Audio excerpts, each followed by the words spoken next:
वर्ष 2026 मध्ये पुरुषोत्तम मास, अधिक मास आणि ज्येष्ठ मास यांचा दुर्मिळ योग जुळून येत आहे. या काळालाच अधिक मास म्हणूनही ओळखले जाते.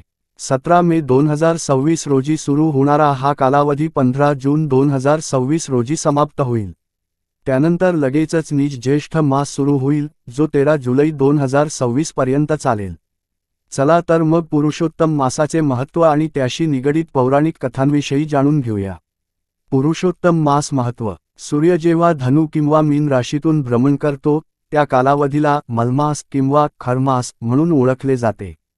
तथापि, दर 3 वर्षांनी चांद्रपंचांगातील साचलेले अतिरिक्त दिवस आणि सौरपंचांग यांच्यात सुसंगती साधण्यासाठी एक अधिकचा महिना जोडला जातो, ज्याला अधिक मास म्हणून ओळखले जाते.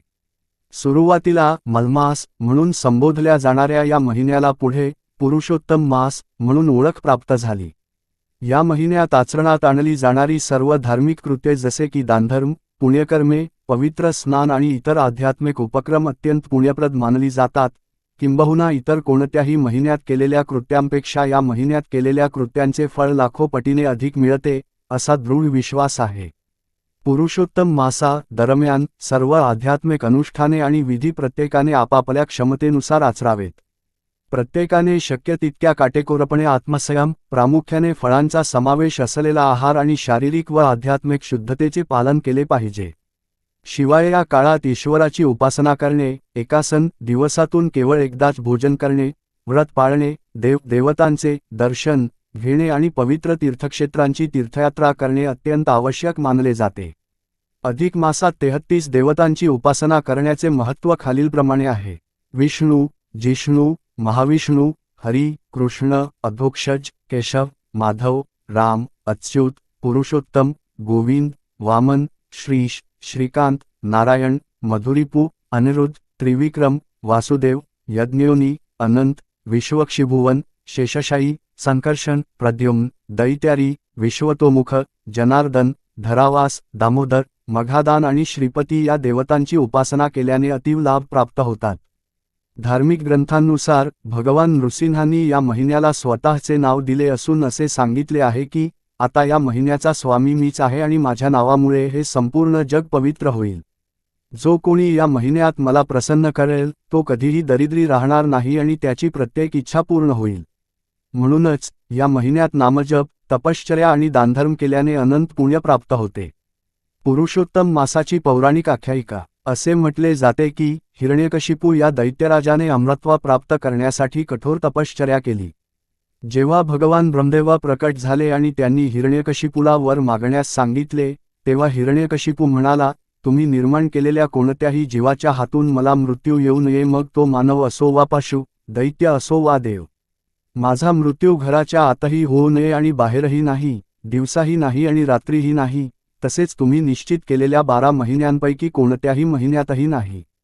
माझा अंत कोणत्याही अस्त्राने किंवा शस्त्राने होऊ नये, पृथ्वीवरही नाही आणि आकाशातही नाही. युद्धात माझ्यासमोर उभे राहण्याचे सामर्थ्य कोणामध्येही नसावे. तुम्ही निर्माण केलेल्या सर्व जीवांवर मी एकछत्री सम्राट म्हणून राज्य करावे. यावर भगवान ब्रह्मदेव म्हणाले, तथास्तु. त्यानंतर जसजसा हिरण्यकशिपूचा अत्याचार वाढत गेला आणि त्याने असा आदेश काढला की, भगवान विष्णूच्या कोणत्याही भक्ताला पृथ्वीवर राहू दिले जाऊ नये, तेव्हा विडंबना म्हणजे खुद्द भगवान हरींच्याच दिव्य मायेमुळे त्याचा स्वतःचा पुत्र प्रल्हाद हा विष्णूचा एक निस्सीम भक्त बनला. प्रल्हादाचे प्राण वाचवण्यासाठी भगवानांनी सर्वप्रथम हस्तक्षेप करत 12 महिन्यांच्या नेहमीच्या चक्राचे रूपांतर 13 महिन्यांच्या चक्रात केले आणि अशा प्रकारे या अतिरिक्त महिन्याची, अधिक मासाची निर्मिती केली. यानंतर त्यांनी नृसिंहाचे, मानव सिंहाचे रूप धारण केले आणि संध्याकाळी, सायंकाळी राजवाड्याच्या उंबरठ्यावरच केवळ आपल्या दिव्य नखांचा वापर करून हिरण्यकशिपूचा वध केला.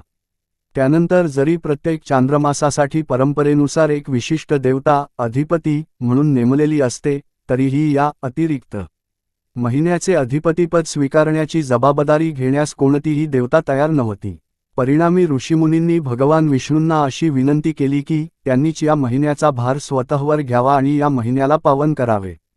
भगवान विष्णूंनी ही विनंती सस्मित मान्य केली आणि अशा प्रकारे हा महिना, जो मूळतः मलमास, अशुद्ध किंवा अतिरिक्त महिना म्हणून ओळखला जात असे, आता पुरुषोत्तम मास म्हणूनही ओळखला जाऊ लागला. असेही मानले जाते की अधिपतीविहीन स्वामी नसलेला महिना असल्यामुळे या अधिक मासाला तीव्र उपेक्षा आणि टीकेचा सामना करावा लागला.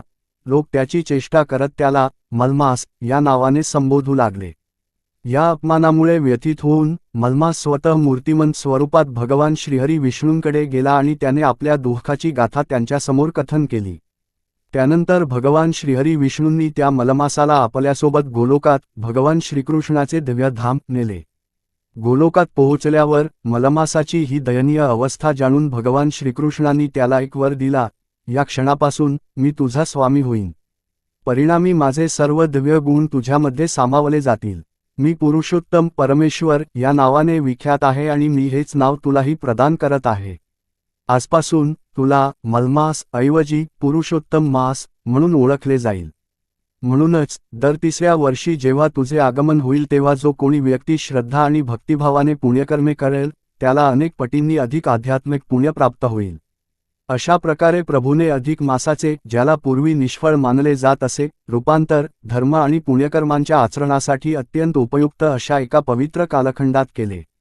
परिणामी या दुर्मिळ अशा पुरुषोत्तम मासा मध्ये जो कोणी स्नान, पूजा अर्चा, आध्यात्मिक अनुष्ठान आणि दानधर्म यांसारख्या कृत्यांमध्ये मग्न होईल त्याला विपुल प्रमाणात आध्यात्मिक फळ प्राप्त होईल.